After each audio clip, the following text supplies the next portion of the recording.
ఓం శ్రీరామచంద్ర పరబ్రహ్మణే నమః.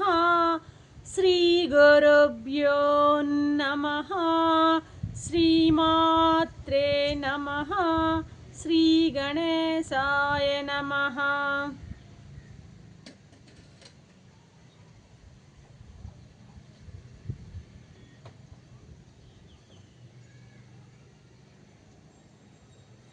ప్రియ ఆత్మబంధువులారా, యోగ వాసిష్టం ఉత్పత్తి ప్రకరణము 151వ భాగం.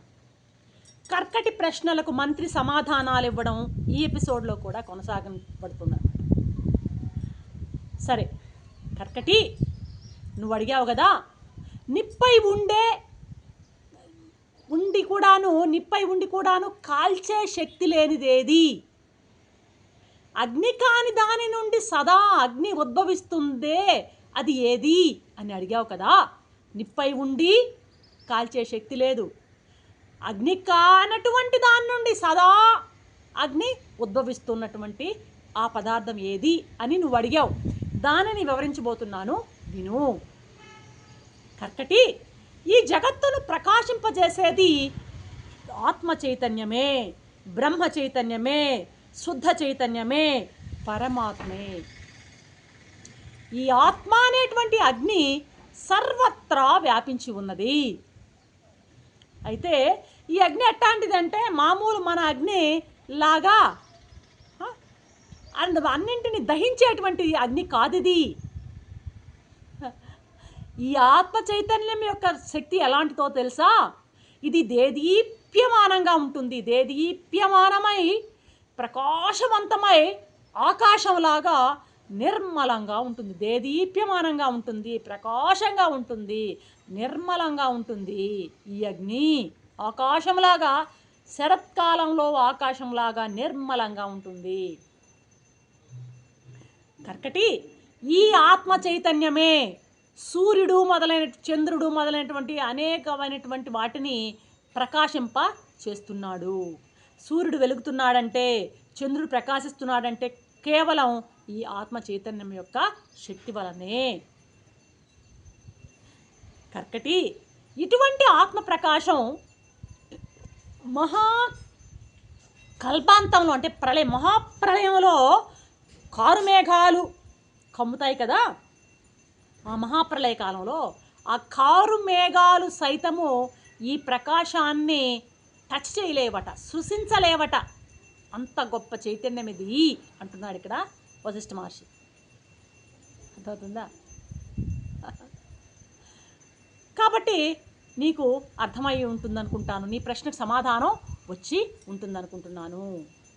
ఇటువంటి ఆత్మ ప్రకాశం మహాకల్పంలో ఏర్పడేటువంటి ఆ మబ్బులు, కారు మేఘాల సైతము ఈ ఆత్మప్రకాశాన్ని సృశించలేవు అంటే దాని యొక్క గొప్పతనాన్ని నువ్వు అర్థం చేసుకో. అంత గొప్ప ప్రకాశం కలిగినది ఈ శుద్ధ చైతన్యము.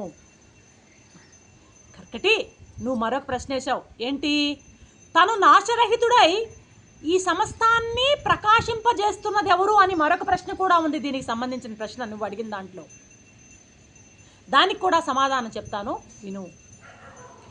ఓ రాక్షసి, ఈ భౌతిక నేత్రాలకు ఇప్పుడు చెప్పుకున్నటువంటి ఆ మహాప్రకాశం లభ్యం కాదమ్మా.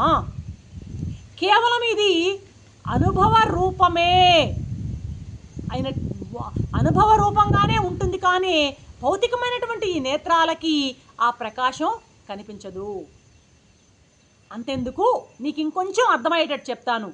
ఇప్పుడు ఆత్మ అనేది హృదయంలో, మన జీవాత్మను తీసుకుందాం. ఇందులో మన హృదయంలో ఆత్మ ఎలా ఉంటుంది? దీపంలాగా ప్రకాశిస్తూ ఉంటుంది. ఈ ప్రకాశిస్తూ సమస్త ప్రకాశాలకు ప్రకాశాన్ని ఇస్తుంది. ప్రకాశం అంటే ఏంటి? ఇక్కడ మళ్ళీ కొత్త కొత్త పదాలు కన్ఫ్యూజ్ అవ్వద్దు. ఇప్పుడు లోపల నా ఆత్మ ఉంది, అర్థమవుతుందా? ఇదేంది? ఒక దీపంలాగా లోపల వెలుగుతుంది, నేనున్నాను అని తెలుసుకుంటుంది. ఆ ఆత్మే మిగతా వాటిని తెలుసుకుంటుంది. ఇది ప్రకాశించడం అంటే ఏంటంటే తెలుసుకోవడం, తెలుసుకునేటట్టు చేయడము, తెలుసుకోవడం. ఇదంతా ప్రకాశం అంటే, అంతేగాని వెలుగని కాదు అర్థం. ఆధ్యాత్మిక పదాలు, ఆధ్యాత్మిక పారిభాషిక పదకోశంకి మామూలు ఉన్నటువంటి పదాలకి చాలా తేడా ఉంటుందన్నమాట. ప్రకాశం అంటే బ్రైట్నెస్, వెలగడం అన్న కాదు, ఇక్కడ తెలుసుకోవడం అన్నమాట. ఏంటి, లోపల ఉన్నటువంటి ఈ జ్ఞానం అనేటువంటి దీపము నేనున్నానని తెలుసుకుంటుంది. తనను నేనున్నాను అని తెలుసుకునేది ఆ చైతన్యమే. మిగతా వాటిని తెలుసుకునేది ఆ చైతన్యమే. తనను తాను తెలుసుకుంటూ ఉంటుంది, ఇతరాలని తెలుసుకుంటూ ఉంటుంది. ఆ జ్ఞాన చైతన్యము, ఆ దీపము, ఆ ప్రకాశము, ఆ ఆత్మ చైతన్యము, లోపల ఉన్నటువంటి ప్రకాశించేటువంటి ఆత్మ చైతన్యం. తను ప్రకాశిస్తూ ఇతరుల్ని ప్రకాశింపజేస్తుంది అన్న పదానికి అర్థం ఇదనమాట. ఇప్పుడు నేనున్నానని తెలుసుకుంటుంది. ఆ తెలుసుకున్నటువంటి ఆ జ్ఞానం ఏంటంటే నా ఇంద్రియాలని, నా యొక్క మనస్సుని, ఈ ఇంద్రియాలకి మనస్సుకి కూడాను శక్తి ఎలా వస్తుంది? ఈ కళ్ళు చూసే శక్తి ఎలా వస్తుంది? లోపల ఆత్మ చైతన్యం నుండే. ఈ చెవులకు వినే శక్తి ఎలా వస్తుంది? లోపల ఉన్నటువంటి ఆత్మ చైతన్యం వలనే. ఈ చేతికి స్పర్శ ఎలా కలుగుతుంది? ఆ లోపల ఆత్మ. అది లేకపోతే ఈ కళ్ళు చూడలేవు, ఈ చెవులు వినలేవు, ఈ చర్మము స్పర్శని తెలుసుకోలేదు, ఈ మనసు ఆలోచించలేదు. లోపల ఉన్నటువంటి ఆ చైతన్యం వలనే ఈ మనసైనా ఇంద్రియాలైనా ఆటలాడుతున్నాయి, చైతన్యవంతం అవుతున్నాయి, ప్రకాశిస్తున్నాయి. మనం ఇందాక చెప్పుకున్న పదాన్ని వాడితే ప్రకాశిస్తున్నాయి. కాబట్టి నీవు నేను, ఇది జగత్తు, ఇది నీవు నేను, ఇది ఇది వస్తువు, అది ఆ వస్తువు అనేటువంటి జ్ఞానం అంతా కూడాను ఎక్కడి నుంచి వస్తుందంటే లోపల ఉన్నటువంటి ఆత్మ చైతన్యం నుండే వస్తుంది. ఒక దీపాన్ని అడపెట్టాం, ఆ దీపం వెలుతురులో వస్తువులన్నీ మనకి ఎలాగ కనపడుతున్నాయో, ఒక లైట్ వేస్తే ఆ లైట్ వెలుతురులో అన్ని వస్తువులు ఎలా కనపడుతున్నాయో, ఆత్మ యొక్క ఉనికి చేత, లోపల ఉన్నటువంటి ఆత్మ యొక్క ఉనికి చేత ఈ దేహం అయితే మీ ఇంద్రియాలైతే మీ ఇవన్నీ కూడాను అనుభవం, వీటి అనుభవం మనకి కలుగుతుంది. సరే, ఆమె ఒకటి అడిగింది, ఏమని? ఆ చెట్లు, పొదలు, తీగలు మొదలైన ఇంద్రియాలు ఉన్న వాళ్ళ సంగతి సరే, ఇంద్రియాలు లేనివైనటువంటి ఆ చెట్లు, తీగలు, పొదలు వాటికి ఎవరు ప్రకాశాన్ని ఇస్తున్నారు అని అడిగింది కదా. దానికి కూడా సమాధానం ఇక్కడ కలిపి చెప్తున్నాడు మంత్రి. ఏమని? దేహేంద్రియాలు ఉన్న మనకే కాదమ్మాయి, ఇంద్రియాలు లేనటువంటి, దేహేంద్రియాలు లేనటువంటి చెట్లు, తీగలు, పొదలు, ఇది నువ్వు అడిగిన ప్రశ్నే. చెట్లు, తీగలు, పొదలు మొదలైన వాటన్నిటిని కూడా పోషిస్తున్నది, ప్రకాశింపజేస్తున్నది ఆ చైతన్యమే సుమా అంటున్నాను అన్నమాట. సరే కర్కటి, నువ్వు మరొక ప్రశ్న వేసావు కదా. ఏంటా ప్రశ్న? ఖాళీ అయి ఖాళీ కానిదేది అని అడిగావు. ఖాళీ అయి కూడా ఖాళీ, అది ఖాళీ ఖాళీ కాదు. చూడండి, అన్ని కాంట్రవర్షియాలిటీస్. ఖాళీ కాదు, ఖాళీ అయి కూడా ఖాళీ కానిదేది అని అడిగావు కదా. దానికి నేను సమాధానం చెప్తా వినమ్మా. ఖాళీ అంటే అర్థం ఏంది? ఖాళీగా ఉండడం అంటే దేనికన్నా ఒక దానికి అవకాశం ఇవ్వడం అన్నమాట. ఒక రూమ్ ఖాళీగా ఉంది అంటే మనం దాంట్లో ఉండడానికి అవకాశం ఇస్తుందన్నమాట. ఒక బీరువాలో ఒక అలమరా ఖాళీగా ఉంది అంటే మనం కొన్ని బట్టలు దాంట్లోకి పెట్టడానికి వీలుంది, అది ఖాళీ అంటాం, అంతే కదా. ఇప్పుడు ఈ కుండీ ఖాళీగా ఉంది, దాంట్లో ఏం మట్టి లేదు, చెట్టు లేదంటే అదేంది? ఓ మట్టి వేసి ఓ చెట్టు పెట్టడానికి అవకాశాన్ని ఇస్తుందన్నమాట. ఖాళీ అంటే అది అర్థం అన్నమాట. అర్థమవుతుందా? అయితే ఖాళీ కానిది అన్నది, ఖాళీగా ఉండేది ఖాళీ కానిది. ఖాళీ కానిదేది అంటే ఏంటి? ఆ ఖాళీలో ఏదో ఒకటి విలక్షణమైంది వచ్చి దాంట్లో ఏదో ఒకటి చేరిపోతే అప్పుడు ఖాళీ లేనిది. ఖాళీగా ఉంటే అవకాశం ఇచ్చేది, ఖాళీగా లేనిదంటే ఏంటి? ఏదో ఒకటి దాంట్లో చేరిపోయింది అన్నమాట. కాబట్టి ఖాళీ అనేది ఉంది. ఎలా చెప్పగలము ఆత్మ చైతన్యాన్ని ఖాళీ, శుద్ధ చైతన్యాన్ని, పరమాత్మని ఖాళీ అని ఎలా చెప్పగలము? అది ఎలా ఉంటుంది? శుద్ధ చైతన్యంలో మరొకటి ఏది ఉండదు, చైతన్య ఘనం అన్నమాట. అది ఎట్లా అంటే దానికి విలక్షణమైన వేరేది ఏది దాంట్లో లేదు, దానికి విలక్షణమైనది ఏది దాంట్లో లేదు. కాబట్టి ఇది ఖాళీ అని చెప్తాము. మరి అది ఖాళీ లేని భర్తీ అని ఎట్లా చెప్తాము అంటే చైతన్యంతో పూర్తిగా నిండి ఉంది కాబట్టి భర్తీ అని చెప్పగలము. చైతన్యంతో పూర్తిగా నిండి ఉంది కాబట్టి భర్తీ అని చెప్పగలము. అది అన్నింటికీ అవకాశం ఇస్తుంది కాబట్టి అది ఖాళీ అని చెప్పగలం. కాబట్టి ఈ చిదాత్మ, ఈ శుద్ధ చైతన్యం అనేది ఖాళీగాను చెప్పవచ్చు, భర్తీగాను చెప్పవచ్చు. నీ క్వశ్చన్కి ఆన్సర్ వచ్చిందని అనుకుంటున్నాను. ఎందుకంటే భర్తీ అని ఎటు చెప్తున్నామంటే చైతన్యానికి భిన్నంగా అక్కడ ఏది లేదు, ఫుల్గా చైతన్యమే ఉంది కాబట్టి భర్తీగా ఉంది. అర్థమైందా? చైతన్యానికి భిన్నం విలక్షణమైంది ఏది, దేనికైనా అవకాశం ఇస్తుంది కాబట్టి ఖాళీ అంటున్నాము. చైతన్యంతో భర్తీ అయి ఉన్నది కాబట్టి అది భర్తీ అని అంటున్నాం. కాబట్టి ఖాళీ అయినది భర్తీ అయినది కూడా శుద్ధ చైతన్యమే కర్కటి అంటున్నాడు. మరొక ప్రశ్న, కర్కటి ప్రశ్నకు సమాధానం చెప్తున్నాడు మంత్రి. ఏంటి ఆ ప్రశ్న అంటే, సముద్రంలో అలలాగా దేనిలోంచి ఈ జగత్తు వేరుగా లేకుండా ఉంది. ఇప్పుడు సముద్రంలో అల, సముద్రంలో పుట్టే అలకి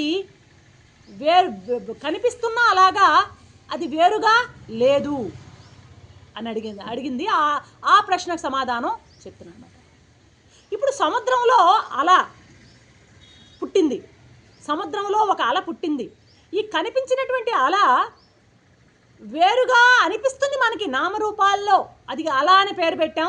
అది పైకి లేచింది, అలా కరువులాగా వచ్చింది, ఆ కరువులాగా ఉన్నదాన్ని అలా అని పేరు పెట్టాం. కానీ అది ఎక్కడి నుంచి వచ్చింది?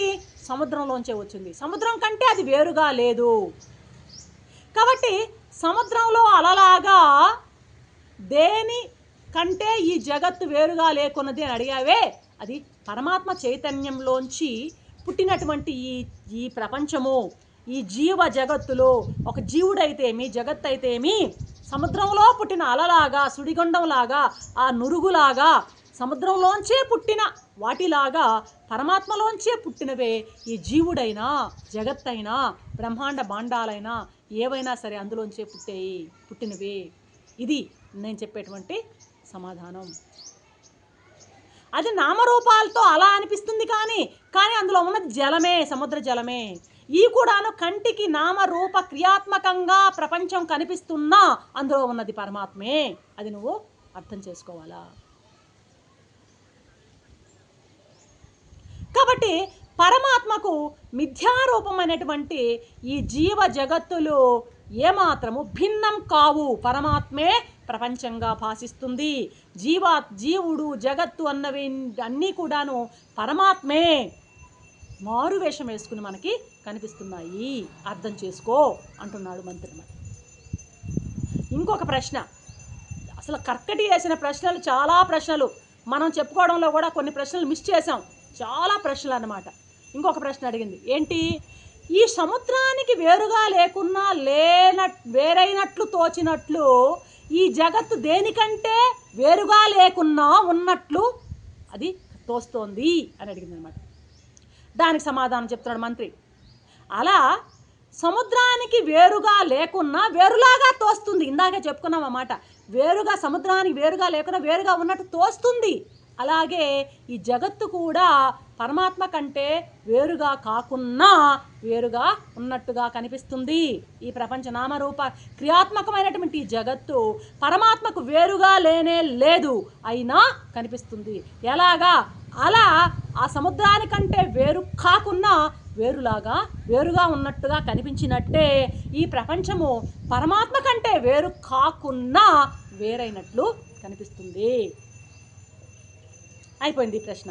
తర్వాత ప్రశ్న, అయ్యా అది లేదని చెప్పవచ్చు, లేదని చెప్పడానికి కుదరదు, ఏమిటది అని అడిగావు. అది లేదు అని చెప్పొచ్చు, లేదు అని చెప్పడానికి కుదరదు అంటున్నా అని అడిగావే, ఏమిటది అని నాకు ఒక పెద్ద రిడిల్ క్వశ్చన్ వేసావే, దానికి సమాధానం చెప్తాను విను అంటున్నాడు మన మంత్రి గారు.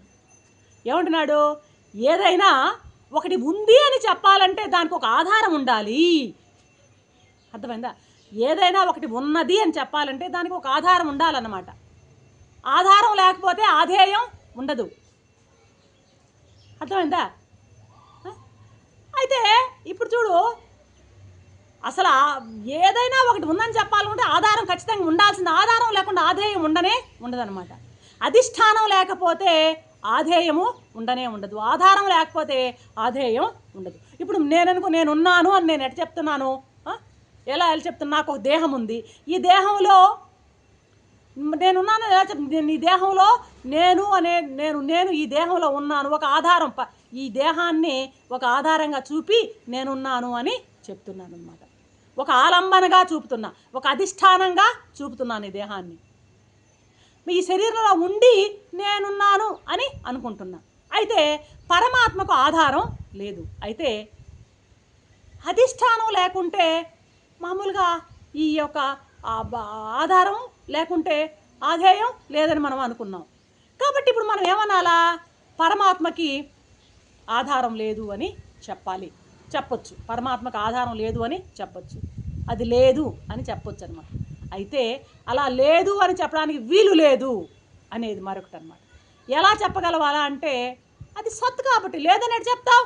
సత్ చిత్ ఆనంద స్వరూపుడు పరమాత్మ సత్తు. సత్ అంటే ఎల్లప్పుడూ ఉండడం, ప్రళయం ముందు వెనక అంతా ఉండేవాడు సత్. పరమాత్మే లేదని ఎట్టంటావు? సత్రూపం కాబట్టి ఉన్నది అని చెప్పాలి.